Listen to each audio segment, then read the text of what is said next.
Cette vidéo vous est présentée par la boutique universludo.ca. Rendons les jeux accessibles à tous.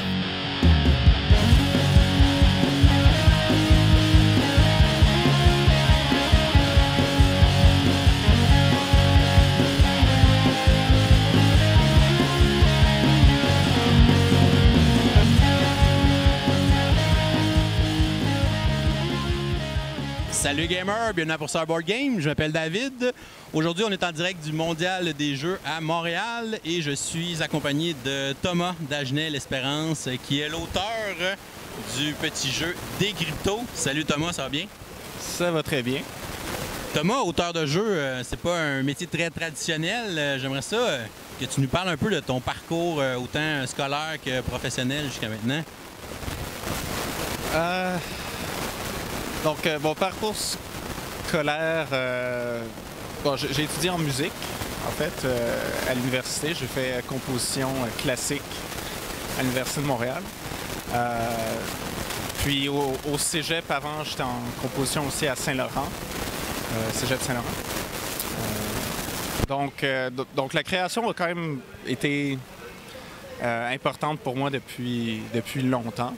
Même si, bon, c'était en musique, c'était pas dans le jeu de société, mais il y a quand même beaucoup de parallèles. Ça resterait aussi artistique, très créatif, là, de toute façon, la musique, là.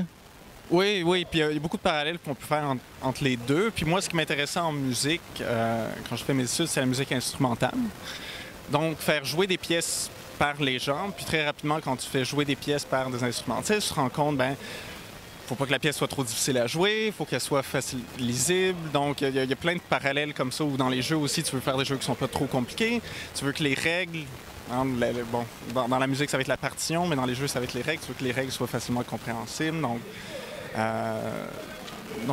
j'imagine qu'il y a quand même des trucs qui ont aidé à quelque part là-dedans.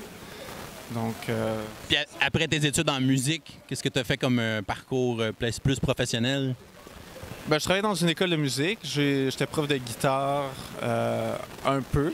Je travaillais donc côté administratif, puis je remplaçais, puis j'avais des élèves chez nous, donc tout par rapport à l'enseignement, dans le fond. Puis à un moment donné, j'ai commencé à créer des jeux, parce que, je sais pas, c'est comme venu que... C'est devenu comme un hobby, si on veut. Créer des jeux pour le fun au début, j'imagine. Oui, c'est ça. Je pense comme n'importe qui, tu peux vraiment te lancer là-dedans en disant je vais en faire un métier, ça peut vraiment du sens. Même aujourd'hui, l'idée d'en faire un métier reste quelque chose qui est... C'est pas un domaine qui est facile à percer non plus. Hein.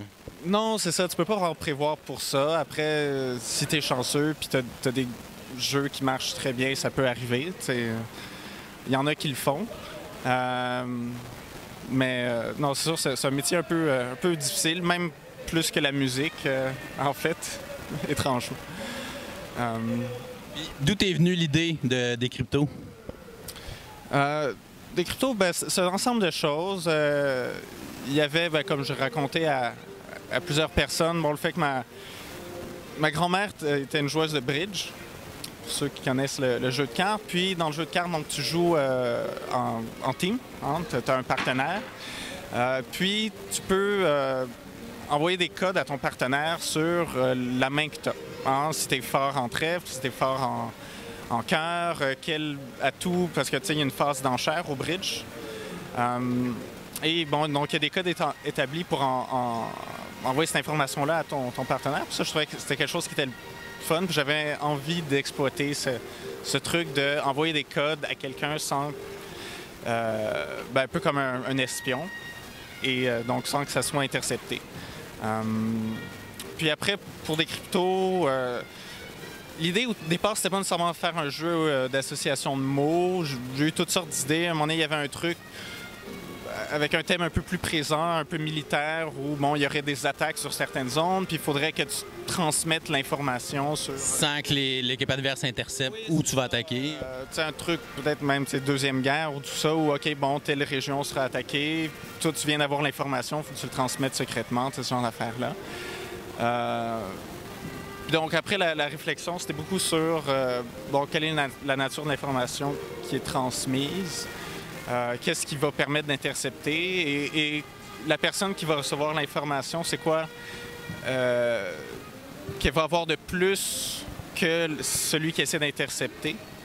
Hein? Parce que normalement, quand tu envoies un code à quelqu'un pendant la guerre, la personne à qui tu envoies le code a une clé pour le décoder. Et la personne qui l'intercepte n'a pas cette clé. Puis en fait, ce qui a comme tout mis ensemble, ce qui a permis de structurer le jeu, de le concrétiser, c'est ça le mot, c'était l'idée que ça devait être des associations de mots, que c'est ça qui allait le mieux marcher. Puis à partir de ce moment-là, à partir du moment où je me suis dit il faut que ça soit des associations de mots, tout s'est mis très rapidement de soi. Là. Justement, est-ce que tu pourrais nous parler un peu de la démarche que tu as eue à partir du moment où, comme tu dis, l'idée s'est concrétisée jusqu'à ce que tu signes ton contrat avec ton éditeur, le Scorpion Masqué? Donc, Décrypto, je dirais peut-être été un peu atypique pour ça. La plupart des jeux qui sont signés à des éditeurs ont pas nécessairement un parcours comme celui-là. Bon, à partir du moment où je fais le premier prototype, ça c'était peut-être janvier 2016. Puis, donc, je marchais vers chez nous, je rentrais de la job, je pensais au jeu, puis là, soudainement, ça a cliqué de OK, le jeu, il faudrait que ça soit structuré comme ça. Je suis rentré chez nous, j'ai écrit les règles, j'ai fait le prototype, j'ai testé, puis le jeu n'a pas vraiment tant changé depuis ce moment-là. Bon, il y a des petits détails, là. Mais structurellement, le jeu est pas mal le même. Puis après une couple de tests, je savais que ça allait bien marcher. J'avais quand même du très bon feedback par rapport au jeu. C'est quoi justement la prochaine étape? Une fois que tu as un prototype, dans quel genre d'endroit tu peux le faire tester à des gens? Est-ce que tu as participé peut-être à justement des rencontres d'auteurs ou des rencontres de prototypes, des choses comme ça? Oui. Peut-être même des concours de prototypes? Toutes ces choses. Toutes ces réponses. Donc, c'est sûr, ce qui est très important, c'est, bon, après avoir fait, disons, les tests initiaux, que ça, à la limite, tu peux faire tout seul ou avec ta famille ou ta blonde ou tes amis, tu sais, que ça, même si c'est des gens proches qui vont pas nécessairement vouloir te heurter. Ils sont pas tout le temps objectifs non plus. Mais normalement, à ce point-là, un jeu, s'il y a des gros problèmes structurels, tu vas le voir pareil. Tu sais, s'il y a un truc qui marche pas, à moins que tu sois complètement aveugle ou biaisé, normalement, tu vas le voir à ce niveau-là. Mais ce qui est important, après cette étape-là, c'est de commencer à faire tourner le jeu dans d'autres groupes, vers des groupes de gens qui ne sont pas nécessairement tes amis ou qui ne sont pas nécessairement ta famille, ou alors des amis, disons, plus honnêtes. Puis, bon, une fois que le jeu est pas mal solide, que tu as confiance, que les règles sont bien écrites. Après, des fois, pour les règles, ça peut être utile de faire du blind testing, de juste donner les règles à des groupes, puis les laisser jouer sans intervenir, puis de voir s'ils ont bien compris le truc.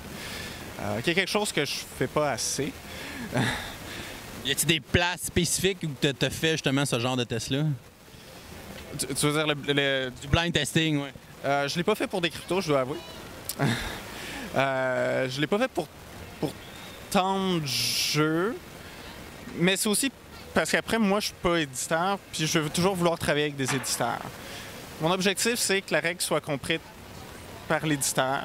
Puis j'ai fait assez de prototypes, écrit assez de règles que je pense que je me débrouille pas pire pour la plupart des trucs, que je sais si si ça va être compréhensible ou non, ou du moins pour quelqu'un d'averti comme un éditeur qui est habitué de voir des règles. Après, si je me lançais dans du Kickstarter, là, c'est complètement autre chose. Si tu fais du Kickstarter ou si tu vas sortir le jeu sur un marché, là, tu es pas mal obligé de faire du blind testing. Parce que là, ça va être n'importe qui va lire ton jeu. Puis l'éditeur a aussi un bagage d'expérience. Aussi, il va pouvoir justement t'aider à peaufiner le jeu puis le rendre peut-être plus accessible ou quoi que ce soit. Oui, je pense que cette relation-là est peut-être pas essentielle, mais est extrêmement bénéfique pour le jeu. Parce que quand tu vas sur un Kickstarter, quand tu t'auto-édites, c'est difficile d'avoir une distance critique par rapport à ce que tu fais. Tandis que si tu le présentes à un éditeur, il te le signe, tout ça. Déjà, le fait que quelqu'un d'autre accepte de mettre de l'argent sur ton concept, c'est déjà un bon signe. Puis après, il va y avoir cette relation, ce dialogue entre toi et l'éditeur qui, normalement, devrait améliorer le jeu. Puis, je pense qu'il est très, très bénéfique. Disons, même si j'avais les moyens ou l'envie de faire des Kickstarters, ce que j'ai pas. Ouais, c'est un méchant exercice de gestion aussi, là. Oui, c'est ça. Disons, même si je pouvais le faire ou voulais le faire, je préférais quand même passer par un éditeur parce que je pense que c'est quand même ça qui donne ultimement le meilleur résultat pour les jeux. J'imagine que tu dois rapprocher plusieurs éditeurs avant justement d'en trouver un qui voulait publier ton jeu.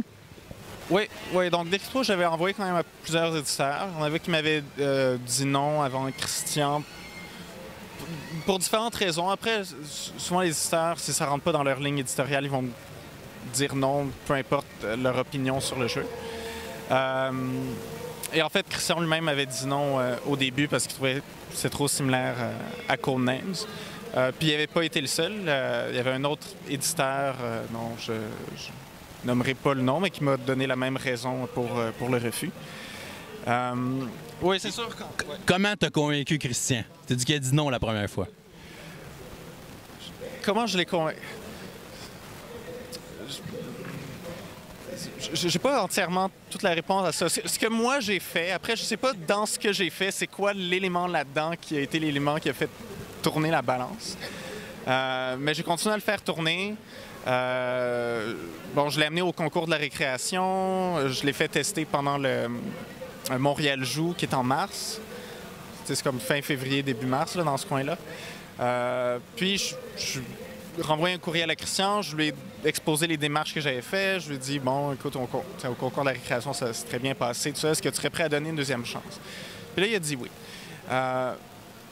Quel est l'élément là-dedans qui le fait changer d'idée? Je ne suis pas exactement sûr. Et aussi, il y a une autre affaire là-dedans qui est que le jeu était regardé par d'autres éditeurs québécois. Mais en fait, c'est regardé, j'imagine, je peux le dire, c'était regardé par le Randolph à l'époque. Puis évidemment, c'est un petit milieu, là, le milieu québécois du jeu. Tu sais, oui, c'est encore petit. C'est encore une petite industrie au Québec. Là. Oui, c'est ça. Puis, tu sais, j'avais montré à du monde au Randolph comme Jean-François Chrétien, que j'imagine tu connais. Oui, de Zone Proto. Hein. Oui, c'est ça. Donc, je l'avais montré à du monde au Randolph, à du monde que Christian connaissait. Alors, après eux sont allés en parler à Christian par la suite. Puis est-ce que c'est plus ça qui fait pencher la balance plus que n'importe quel courriel? Je sais pas. Ça reste un mystère. Ça reste un... Oui. Après, c'est relativement rare qu'un éditeur va changer d'idée. Les premières impressions sont très importantes. Quand on envoie un jeu à un éditeur... Est-ce que tu vas physiquement rencontrer l'éditeur quand tu te présentes ton jeu ou tu fais juste l'envoyer par la poste, par exemple? Alors, c'est toujours mieux de rencontrer en personne. Toujours mieux. C'est possible qu'un jeu, quand tu envoies un courriel puis tu l'envoies par la poste, c'est possible qu'il se fasse prendre. Mais la très grande majorité des jeux qui se sont fait prendre par des éditeurs, de différents designers à qui je parlais, c'était après des rencontres en personne ou alors il y a eu au moins une rencontre en personne à quelque part dans le processus avant que ça soit signé. C'est pas inutile d'envoyer des courriels, mais pour avoir travaillé chez un éditeur, la plupart des courriels que tu reçois, tu lis un peu en diagonale.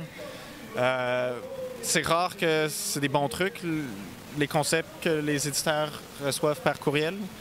Et puis on dirait que ça montre aussi plus le sérieux de l'auteur, de se présenter en personne, de prendre le temps de justement d'aller rencontrer l'éditeur en tant que tel. Oui, absolument. Ça fait une différence que d'envoyer juste un courriel un peu froid et impersonnel. Puis je veux dire, après, c'est comme n'importe quelle industrie, les contacts, c'est important.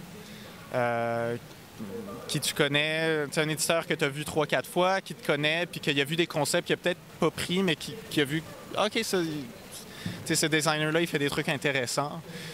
Ben, il va probablement plus vouloir voir ton 4e, 5e jeu que tu lui soumets. Donc, d'établir aussi ces relations-là, de quelconque façon, c'est important. Mais oui, n'importe qui voudrait faire signer un jeu, je lui conseillerais d'aller dans les conventions. aller dans les conventions où les éditeurs vont. C'est pas toutes les conventions où des éditeurs sont présents. Après, au Québec, malheureusement, ça reste plus limité. Au niveau des éditeurs, les éditeurs ont tendance à faire un certain genre de jeu. Ça commence un peu à changer. Les éditeurs, il y en a un peu plus maintenant, puis ils commencent à s'ouvrir un peu, mais ça reste un marché de jeux de party, de jeux de famille, de jeux pour enfants surtout. Donc n'importe qui a un jeu un peu plus gamer, c'est difficile le Québec. Donc c'est sûr, je conseillerais à disons, un designer québécois d'aller aux États-Unis, par exemple, à Gen Con, à Origins, ou ben, quelqu'un qui a les moyens ou l'envie d'aller à Cannes en France, d'aller à Essen en Allemagne, d'aller à Nuremberg. Nuremberg, c'est un peu différent, c'est un truc... c'est pas ouvert au public, c'est juste pour les business, mais tu peux aussi... c'est aussi très bien pour les designers. Ouais, c'est vrai que les conventions, c'est vraiment des bonnes places pour se faire justement des contacts. Mais je pense qu'aujourd'hui, le Scorpion Masqué ne doit pas regretter d'avoir changé d'avis sur des cryptos qui étaient lancés il y a quelques mois, qui, selon ce que j'ai entendu en entrevue, d'ici cet automne, devrait se rendre à 75 000 copies vendues du jeu des cryptos. Comment tu réagis au succès de ton jeu? Ben, c'est sûr, c'est le fun. Je dirais probablement le plus fun pour ça, ça a été... Donc, je suis allé à Origins à la mi-juin. Puis de voir qu'il y avait quand même pas mal de gens qui connaissaient le jeu, ou quand je leur disais « Ah oui, bon, j'ai designé un jeu qui est sorti cette année. » Puis ils disaient « Ah oui, c'est quoi le jeu? Ah, c'est des cryptos. » Puis vous voyez que les gens connaissaient le truc de « Ah oui, c'est toi qui as fait ça. C'est cool. » Soit j'ai joué le truc, ou alors j'ai entendu parler du jeu, que c'était bien. Oui, c'est sûr, c'est le fun d'avoir une forme de reconnaissance comme ça. Est-ce que tu pourrais me parler de tes prochains projets de jeux que tu travailles dessus? Oui, donc là, j'ai un autre jeu qui a été signé à un éditeur vers la fin de l'année passée avec Game Salute, même éditeur qui a fait le jeu de Stéphane Vachon, Planétarium. Donc le jeu, je ne sais pas quand ils vont faire le Kickstarter, ils font des Kickstarter pour tous leurs jeux, donc peut-être à la fin de l'année, mais j'ai comme un feeling que ça va être plus début de l'année prochaine. C'est quel type de jeu? C'est un peu plus gamer, c'est un jeu de mouvement caché. Scotland Yard, Spectre Ops, Fury of Dracula, ce type de jeu-là. Après, il y a comme deux petits twists au jeu. Premièrement, tout le monde est caché, c'est pas juste le méchant qui est caché là-dedans, aussi les gentils connaissent pas leur position là, par rapport à l'autre, donc c'est possible de tirer sur un de ses alliés. Sur un de tes alliés? Oui, donc c'est un peu un des hooks du jeu, c'est ça. Et l'autre truc, c'est qu'il y a un système de cartes où les gentils, qui sont les chasseurs, si on veut, donc jouent leurs actions avec des cartes, mais quand ils jouent leurs cartes, ils doivent les donner à la bête, qui est le méchant qui est tout seul. Donc, il y a un système de feedback où, selon les cartes qu'ils choisissent d'utiliser, ben, ça donne différentes options à la bête. Et plus ils sont agressifs, plus aussi la bête va avoir d'options pour répondre. Donc super intéressant. Et pour finir, si tu avais un truc à donner à des jeunes auteurs de jeux, ce serait quoi? Ben, je veux dire, je m'inclus encore dans les jeunes auteurs. Disons à un auteur qui n'a jamais été publié. Disons, il y en a plein, mais si j'en avais à en donner un, c'est peut-être savoir interpréter le feedback pendant les tests.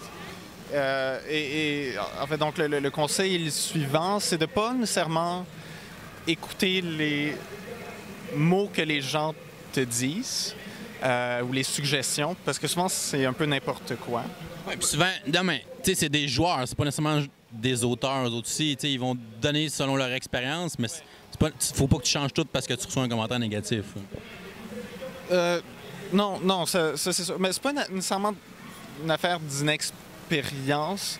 Ce que je veux dire, c'est que ce que les gens vont dire, c'est pas nécessairement pas important. Hein? Des fois, il va y avoir des bonnes suggestions, mais en fait, c'est plutôt ce qui est le plus important, c'est de voir comment les gens se sentent pendant le test. De voir même juste les expressions faciales, de voir les expressions corporelles. Les moments où quelqu'un regarde... Bon, là, le monde ne regarde plus trop leur montre, là, mais quelqu'un regarde son cellulaire. Tu vois quelqu'un a l'air un peu de s'ennuyer ou regarde peut-être ses cartes ou regarde ses trucs puis se gratte la tête puis tu vois qu'il ne comprend pas quelque chose ou qu'il y a peut-être trop d'options. Donc, de bien suivre, c'est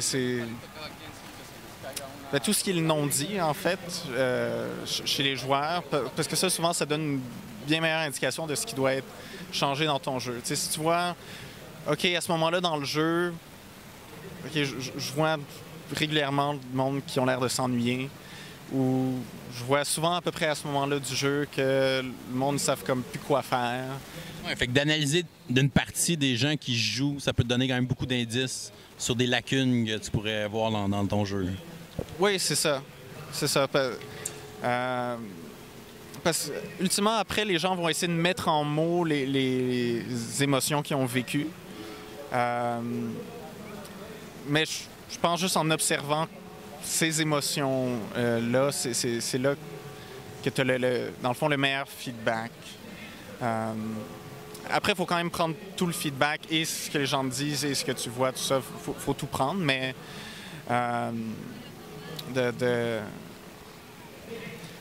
oui, de pas te fier. Tu sais, quelqu'un qui dit après comme « Ah ouais, c'était correct », mais tout le long, tu as vu que la personne n'était pas trop engagée dans le jeu. Non, c'était pas correct.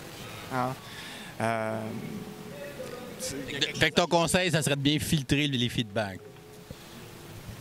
Oui, c'est ça. Donc, de bien filtrer le feedback puis de faire très attention à ce que les gens ont ressenti. Puis, OK, s'il y a une émotion négative, après, la personne va peut-être te traduire ça par des suggestions bizarres, mais de reconnaître que, OK, derrière ces suggestions qui n'ont pas nécessairement de sens, il y a une émotion, puis il y a eu un ressenti qui, lui, est important, puis qui, lui, parle d'un réel problème du jeu. Puis pourquoi cette personne-là me dit ces mots-là? Puis là, d'aller essayer de trouver la raison, d'aller trouver le problème, dans le fond. Super conseil. Mais merci beaucoup de ton temps, Thomas. Et en finissant, est-ce que tu voudrais signer ma copie des cryptos? Avec plaisir. Oh yeah!